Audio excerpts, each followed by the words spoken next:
Hello ವೀಕ್ಷಕರೇ, ನಮಸ್ಕಾರ. ತಮ್ಮೆಲ್ಲರಿಗೂ ಭಾಗ್ಯ ಟಿವಿಗೆ ಸ್ವಾಗತ ಸುಸ್ವಾಗತ. ಸ್ನೇಹಿತರೆ, ಇವತ್ತು ಈ ಒಂದು ವಿಡಿಯೋ ಮೂಲಕ ನಾವು ನಿಮಗೆ ಹೋಟ್ಲಲ್ಲಿ ಮಾಡ್ತಕ್ಕಂಥ ರವಾ ಇಡ್ಲಿನ ಯಾವ ರೀತಿ ಬಹಳ ಸುಲಭವಾಗಿ ಅದೇ ಟೇಸ್ಟಲ್ಲಿ ನಾವು ಮನೆಯಲ್ಲೇ ಮಾಡ್ಬೋದು ಅನ್ನೋದನ್ನು ಖಂಡಿತ ತಿಳಿಸ್ಕೊಡ್ತಾ ಇದ್ದೀವಿ.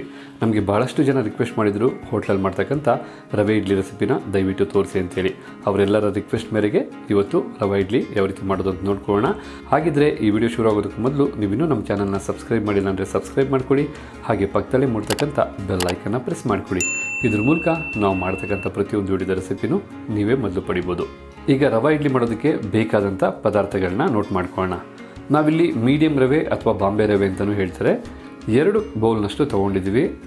ಅಷ್ಟೇ ಪ್ರಮಾಣದಲ್ಲಿ 2 ಬೌಲ್ನಷ್ಟು ಮೊಸರನ್ನ ತೊಗೊಂಡಿದ್ದೀವಿ. ಹಾಗೆ ಒಗ್ಗರಣೆ ಮಾಡೋದಕ್ಕೆ ಸ್ವಲ್ಪ ಎಣ್ಣೆನ ತೊಗೊಂಡಿದ್ದೀವಿ.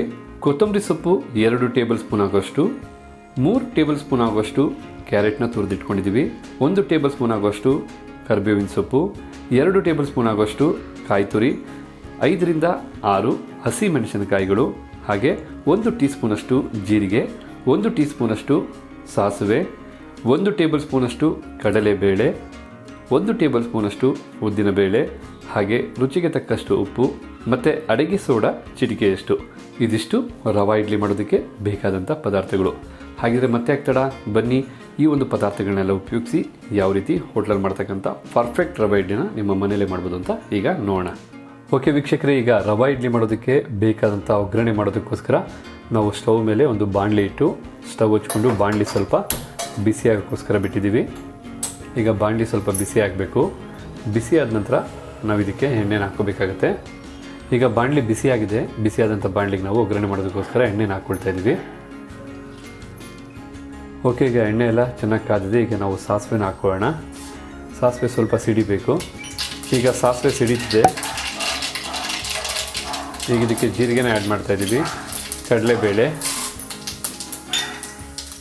ಉದ್ದಿನಬೇಳೆ. ಈಗ ಇದನ್ನೆಲ್ಲ ಸ್ವಲ್ಪ ಹೊತ್ತು ಎಣ್ಣೆಯಲ್ಲಿ ಚೆನ್ನಾಗಿ ಫ್ರೈ ಮಾಡ್ಕೋಬೇಕು. ಯಾವುದೇ ಕಾರಣಕ್ಕೂ ಇವೆಲ್ಲ ಸೀದು ಬ್ಲ್ಯಾಕ್ ಆಗಬಾರ್ದು. ಸ್ವಲ್ಪ ಫ್ರೈ ಮಾಡ್ಕೊಳ್ಳೋದ್ರಿಂದ ತುಂಬ ಚೆನ್ನಾಗಿ ಕ್ರಿಸ್ಪಿನೆಸ್ ಬರುತ್ತೆ. ನೀವು ಇದನ್ನು ದಯವಿಟ್ಟು ಲೋ ಫ್ಲೇಮಲ್ಲೇ ಫ್ರೈ ಮಾಡ್ಕೊಳ್ಳಿ. ಆಗ ಅದು ಚೆನ್ನಾಗಿ ಕ್ರಿಸ್ಪಿಯಾಗಿ ನಿಮಗೆ ರೋಸ್ಟ್ ಆಗುತ್ತೆ. ಕೇವಲ ಒಂದು 30 ಸೆಕೆಂಡ್ಸಿಂದ 1 ನಿಮಿಷದಲ್ಲೇ ನಾವು ಇದನ್ನು ಫ್ರೈ ಮಾಡ್ಕೋಬೋದು. ಈಗ ಇದು ರೆಡಿಯಾಗಿದೆ.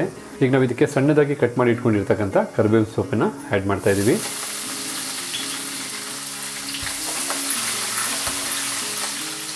ಅದೇ ರೀತಿ ಹಸಿ ಮೆಣಸಿನ್ಕಾಯಿನೂ ಸಹ ಆ್ಯಡ್ ಮಾಡ್ತಾಯಿದ್ದೀವಿ. ಎಲ್ಲನೂ ಚೆನ್ನಾಗಿ ಸ್ವಲ್ಪ ಹೊತ್ತು ಫ್ರೈ ಆದರೂ ಸಾಕು. ಯಾವುದೇ ಕಾರಣಕ್ಕೂ ಹೈ ಫ್ಲೇಮ್ ಆಗ್ಬೋದು ಅಥವಾ ಮೀಡಿಯಮ್ ಫ್ಲೇಮ್ ಆಗ್ಬೋದು ಇಡಬೇಡಿ. ಲೋ ಫ್ಲೇಮಲ್ಲೇ ಇದನ್ನೆಲ್ಲ ಮಾಡ್ಕೊಳ್ಳಿ.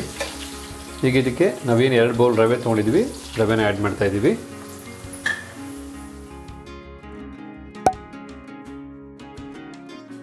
ಈ ಒಗ್ಗರಣೆ ಜೊತೆ ರವೆ ಚೆನ್ನಾಗಿ ಬೆರೆತು ರವೆನೂ ಸ್ವಲ್ಪ ಹೊತ್ತು ಹುರ್ಕೋಬೇಕಾಗತ್ತೆ. ರವೆ ಸ್ವಲ್ಪ ಬಿಸಿ ಆದರೂ ಸಾಕು, ತುಂಬ ಹೊತ್ತೇನು ಹುರಿಯೋದು ಬೇಕಿಲ್ಲ. ಸ್ವಲ್ಪ ಹೊತ್ತು ಹುರ್ಕೊಂಡ್ರೆ ಸಾಕು. ಈಗ ರವೆನ ಚೆನ್ನಾಗಿ ಹುರಿದಾಗಿದೆ. ಈಗ ಫ್ಲೇಮ್ನ ಆಫ್ ಮಾಡ್ತಾಯಿದ್ದೀವಿ. ಈ ರವೆ ಏನು ಬಿಸಿ ಇದೆ ಕಂಪ್ಲೀಟ್ ತಣ್ಣಗಾಗಬೇಕು. ತಣ್ಣಗಾದ ನಂತರ ಮುಂದೆ ಏನು ಮಾಡೋದು ಅಂತ ನೋಡೋಣ. ಓಕೆ ವೀಕ್ಷಕರೇ, ಈಗ ರವೆ ಹುರಿದಾದ್ಮೇಲೆ ನಾವು ತಣ್ಣಗಾಗಿ ಬಿಟ್ಟಿದ್ವಿ. ಈಗ 10 ನಿಮಿಷಗಳ ಕಾಲ ಆದಮೇಲೆ ತುಂಬ ತಣ್ಣಗಾಗಿದೆ. ಈಗ ಇದಕ್ಕೆ ನಾವೇನು ಮೊಸರನ್ನು ತೊಗೊಂಡಿದ್ವಿ 2 ಕಪ್ನಷ್ಟು, ಸೇಮ್ ರವೆ ಅಳತೆಯಷ್ಟು ಆ ಒಂದು ಮೊಸರನ್ನ ಆ್ಯಡ್ ಮಾಡ್ತಾಯಿದ್ದೀವಿ. ನಾವಿಲ್ಲಿ ಮೊಸರು ಮತ್ತು ರವೆನ ಸಮ ಪ್ರಮಾಣದಲ್ಲಿ ತೊಗೊಂಡಿದ್ದೀವಿ. ನಾವೇನು ತೆಂಗಿನಕಾಯಿನ ಪೀಸ್ ಮಾಡಿ ಇಟ್ಕೊಂಡಿದ್ವಿ, ಆ ಒಂದು ಕಾಯಿ ಪೀಸ್ನ ಹಾಕ್ಕೊಳ್ಳೋಣ.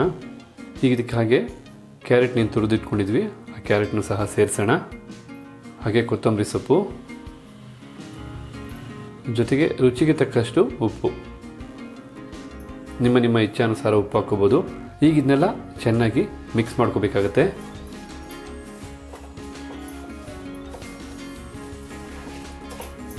ಇದು ಒಂದು ರೀತಿ ರವಾ ಇಡ್ಲಿ ಮಾಡೋದಕ್ಕೆ ಬೇಕಾದಂಥ ಬ್ಯಾಟರ್ ಅಂತಲೇ ಹೇಳ್ಬೋದು. ಇದನ್ನೆಲ್ಲ ಚೆನ್ನಾಗಿ ಕಲಿಸ್ಕೋಬೇಕಾಗತ್ತೆ. ಯಾವುದೇ ರೀತಿಯಾದಂಥ ಗಂಟು ಅದರ ಬರಬಾರ್ದು. ಈಗ ಇದೆಲ್ಲ ನಾವು ಚೆನ್ನಾಗಿ ಕಲಿಸಿದ್ದೀವಿ. ಮತ್ತು ನಾವು ಇದನ್ನು ಒಂದು 10 ನಿಮಿಷಗಳ ಕಾಲ ಹಾಗೆ ಬಿಡಬೇಕಾಗತ್ತೆ. ಅದಕ್ಕೋಸ್ಕರ ನಾವಿಲ್ಲಿ ಒಂದು ತಟ್ಟೆನ ಮುಚ್ಚಿ ನಾವು ಒಂದು 10 ನಿಮಿಷಗಳ ಕಾಲ ಇಡ್ತಾಯಿದ್ವಿ. ಓಕೆ ವೀಕ್ಷಕರೇ, ಈಗ 10 ನಿಮಿಷಗಳ ಕಾಲ ಆಗಿದೆ. ಮೊಸರಲ್ಲಿ ರವೆ ಎಲ್ಲ ಚೆನ್ನಾಗಿ ನೆಂದಿದೆ. ಈಗ ಇದಕ್ಕೆ ನಾವು 2 ಬೌಲಷ್ಟು ನೀರನ್ನ ಸೇರಿಸ್ತಾ ಇದ್ದೀವಿ. ನಾವು 2 ಬೌಲಷ್ಟು ರವೆ ಹಾಕ್ಕೊಂಡಿದ್ವಿ, 2 ಬೌಲಷ್ಟು ಮೊಸರನ್ನು ಸಹ ಸೇರಿಸಿದ್ವಿ. ಅದೇ ರೀತಿಯಾಗಿ ಈಗ 2 ಬೌಲಷ್ಟು ನೀರನ್ನು ಸಹ ಸೇರಿಸ್ತಾ ಇದ್ದೀವಿ.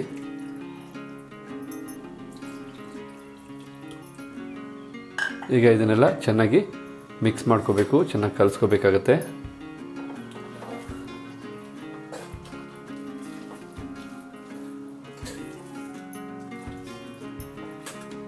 ಈಗ ರವೆ ಇಡ್ಲಿ ಮಾಡೋದಕ್ಕೆ ಬೇಕಾದಂಥ ಹಿಟ್ಟು ಇಲ್ಲಿ ರೆಡಿ ಆಗ್ತಾ ಇದೆ. ಇದನ್ನು ಸಹ ಚೆನ್ನಾಗಿ ಕಲಿಸ್ಕೋಬೇಕಾಗತ್ತೆ, ಯಾವುದೇ ರೀತಿಯಾದಂಥ ಗಂಟು ಇಲ್ದಾಗೆ. ಈಗ ಇಲ್ಲಿ ನೋಡ್ತಾ ಇದ್ರಲ್ಲ ಯಾವ ಅದಕ್ಕೆ ನಾವು ಕಲಿಸ್ಕೊಂಡಿದ್ದೀವಿ ಅಂತ, ಈ ರೀತಿ ಅದಕ್ಕೆ ನೀವು ಕಲಿಸ್ಕೋಬೇಕಾಗತ್ತೆ. ಹೆಚ್ಚು ನೀರು ಹಾಕಬಾರ್ದು, ಹಾಗೆ ಹೆಚ್ಚು ಗಟ್ಟಿನೂ ಸಹ ಹಾಕಬಾರ್ದು.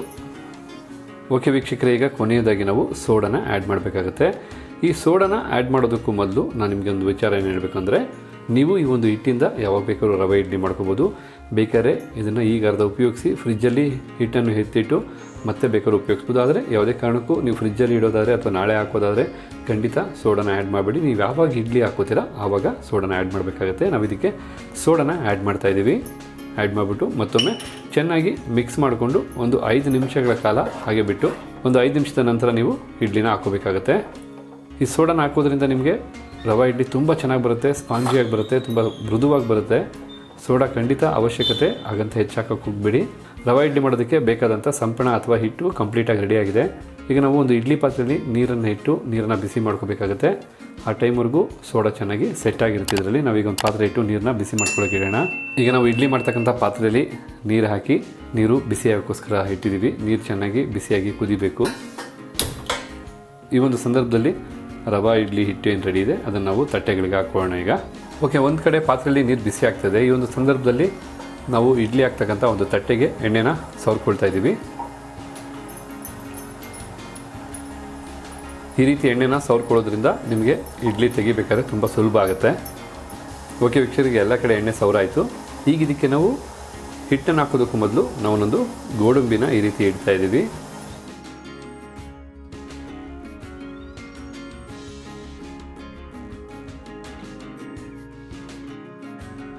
ಹಿಟ್ಟನ್ನು ಹಾಕ್ಕೊಳ್ಳೋಣ. ನೀವು ಆಕಾರ ಎಷ್ಟಿದೆ ಅಷ್ಟೇ ಹಾಕ್ಕೊಳ್ಳಿ, ಯಾಕೆಂದರೆ ತದನಂತರ ನಿಮಗಿದು ಉಬ್ಬುತ್ತೆ. ಖಂಡಿತ ಈ ರೀತಿ ರವೆ ಇಡ್ಲಿ ಮಾಡಿ ನೋಡಿ. ನಿಮ್ಮ ಮಕ್ಕಳು, ಮನೆಯವರು ಪ್ರತಿಯೊಬ್ಬರು ಇಷ್ಟಪಡ್ತಾರೆ. ಬಹಳ ಚೆನ್ನಾಗಿ ಬರುತ್ತೆ. ಟೇಸ್ಟ್ ಆಗ್ಬೋದು, ಪರಿಮಳ ಆಗ್ಬೋದು, ಎಲ್ಲನೂ ಬಹಳ ಸೂಪರಾಗಿರುತ್ತೆ. ಖಂಡಿತ ಔಟ್ಪುಟ್ ಬಂದಮೇಲೆ ನೀವೇ ನೋಡೋರಂತೆ ಎಷ್ಟು ಚೆನ್ನಾಗಿ ಬಂದಿರುತ್ತೆ ಅಂತ. ಈಗ ಇಲ್ಲಿ ನೋಡ್ತಾ ಇದ್ದೀರಲ್ಲ, ನೀರು ಚೆನ್ನಾಗಿ ಕುದ್ದಿದೆ. ಈಗ ನಾವೇನು ಹಿಟ್ಟನ್ನು ಹಾಕ್ಕೊಂಡಿದ್ದೀವಿ, ಇಡ್ಲಿ ಪ್ಲೇಟ್ನ ಇದರೊಳಗಡೆ ಇಡೋಣ. ಇಲ್ಲಿ ನಾವು ಮತ್ತೊಂದು ಪ್ಲೇಟ್ಗೆ ಎಣ್ಣೆನ ಸವರ್ಕೊಂಡು ಹಿಟ್ಟನ್ನು ಹಾಕ್ತಾಯಿದ್ದೀವಿ.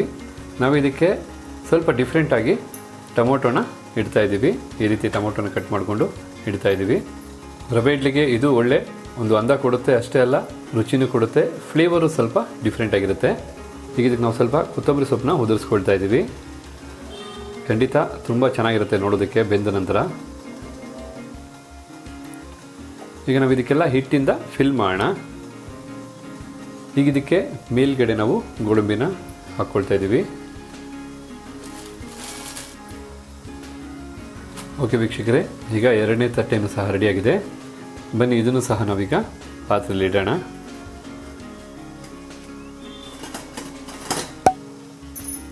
ಈಗ ಇದೊಂದು 5ರಿಂದ 6 ನಿಮಿಷಗಳ ಕಾಲ ಬೇಯಬೇಕಾಗುತ್ತೆ. ಇವಾಗ ಇದಕ್ಕೆ ಮುಚ್ಚಳ ಮುಚ್ಚಿ ಒಂದು 5ರಿಂದ 6 ನಿಮಿಷಗಳ ಕಾಲ ಬೇಯಿಸ್ಕೊಳ್ಳೋಣ. ತದನಂತರ ನೋಡೋಣ ರವೆ ಇಡ್ಲಿ ಯಾವ ರೀತಿ ಔಟ್ಪುಟ್ ಬಂದಿದೆ ಅಂತೇಳಿ. ಈ ರೀತಿ ನೀವು ಇಡ್ಲಿ ಬೇಯಿಸ್ಕೋಬೇಕಾದ್ರೆ ಇದನ್ನು ಹೈ ಫ್ಲೇಮಲ್ಲೇ ಬೇಯಿಸ್ಕೋಬೇಕು, ಆವಾಗಲೇ ಇಡ್ಲಿ ಚೆನ್ನಾಗಿ ಬೇಯೋದು ಸಹ. ಈಗ 5ರಿಂದ 6 ನಿಮಿಷಗಳ ಕಾಲ ಇಡ್ಲಿ ಚೆನ್ನಾಗಿ ಬೆಂದಿದೆ. ಈಗ ನಾವು ಸ್ಟವ್ನ ಆಫ್ ಮಾಡ್ತಾಯಿದ್ದೀವಿ. ಈಗ ಇಡ್ಲಿ ಪಾತ್ರೆ ತುಂಬ ಬಿಸಿ ಇರುತ್ತೆ, ಯಾವುದೇ ಕಾರಣಕ್ಕೂ ತಕ್ಷಣ ಓಪನ್ ಮಾಡೋಕ್ಕೆ ಹೋಗಬೇಡಿ. ಒಂದು 4ರಿಂದ 5 ನಿಮಿಷಗಳ ಕಾಲ ಚೆನ್ನಾಗಿ ಆರಲಿ, ತದನಂತರ ಓಪನ್ ಮಾಡಿ ನೋಡೋಣ ಇಡ್ಲಿ ಯಾವ ರೀತಿ ಬಂದಿರುತ್ತೆ ಅಂತ. ಓಕೆ, ಈಗ ಪಾತ್ರೆ ತಣ್ಣಗಾಗಿದೆ. ಈಗ ನೋಡೋಣ ಇಡ್ಲಿ ಯಾವ ರೀತಿ ರೆಡಿಯಾಗಿದೆ ಅಂಥೇಳಿ. ನೋಡ್ತಾ ಇರಲ್ಲ ವೀಕ್ಷಕರೇ, ರವೆ ಇಡ್ಲಿ ಎಷ್ಟು ಚೆನ್ನಾಗಿ ಉಬ್ಬಿದೆ, ಎಷ್ಟು ಚೆನ್ನಾಗಿ ಬಂದಿದೆ ಅಂತ.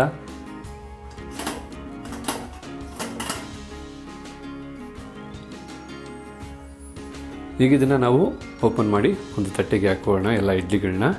ಈ ರೀತಿ ನಿಧಾನಕ್ಕೆ ತಕ್ಕೊಳ್ಳಿ, ಯಾಕೆಂದರೆ ನಾವು ಮೊದಲೇ ಎಣ್ಣೆ ಸವರಿದ್ರಿಂದ ನಿಮಗೆ ಭಾಳ ಸುಲಭವಾಗಿ ಬರುತ್ತೆ.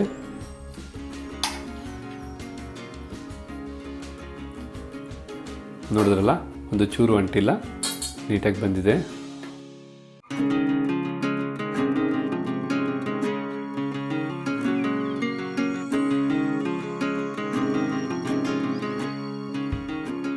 ನೋಡೋರಲ್ಲ ವೀಕ್ಷಕರೇ, ರವಾ ಇಡ್ಲಿ ಮಾಡೋದು ಎಷ್ಟು ಸುಲಭ, ಹಾಗೆ ಎಷ್ಟು ಚೆನ್ನಾಗಿ ಬಂದಿದೆ ರವಾ ಇಡ್ಲಿ ಅಂತ. ಖಂಡಿತ ನೀವು ನಿಮ್ಮ ಮನೆಗಳಲ್ಲಿ ರವಾ ಇಡ್ಲಿ ಮಾಡೋದನ್ನು ಟ್ರೈ ಮಾಡ್ತಿರಲ್ಲ. ದೊಡ್ಡವ್ರಿಗಾಗ್ಬೋದು, ಮಕ್ಳಿಗಾಗ್ಬೋದು, ಬಹಳ ಇಷ್ಟ ಆಗುತ್ತೆ. ಅಷ್ಟೇ ಅಲ್ಲ, ಈ ಒಂದು ರವಾ ಇಡ್ಲಿನ ದಿಢೀರಂತ ಮಾಡ್ಬೋದು. ನಿಮಗೆ ತುಂಬ ಹೊತ್ತು ನೆನೆಸಿಡಬೇಕು ಅಂತೇನಿಲ್ಲ, ಹಾಗೆ ರುಬ್ಬಿಡಬೇಕು ಅಂತೇನಿಲ್ಲ. ಬಹಳ ಇನ್ಸ್ಟೆಂಟಾಗಿ ಮಿಕ್ಸಿನೇ ಇಲ್ಲದೆ ನೀವು ಇಡ್ಲಿ ಮಾಡ್ಕೋಬೋದು. ಬಹಳ ಚೆನ್ನಾಗಿರುತ್ತೆ.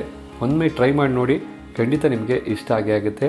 ಹಾಗಿದ್ರೆ ಈ ಒಂದು ವಿಡಿಯೋ ಬಗ್ಗೆ ನಿಮ್ಮ ಅನಿಸಿಕೆ ಏನು, ಅಭಿಪ್ರಾಯ ಏನು ಅನ್ನೋದನ್ನು ಕಮೆಂಟ್ ಬಾಕ್ಸಲ್ಲಿ ಕಮೆಂಟ್ ಮಾಡಿ. ಹಾಗೆ ಈ ವಿಡಿಯೋಗೊಂದು ಲೈಕ್ ಮಾಡಿ, ಜೊತೆಗೆ ಈ ವಿಡಿಯೋನ ಶೇರ್ ಮಾಡೋದನ್ನು ಮರಿಬೇಡಿ.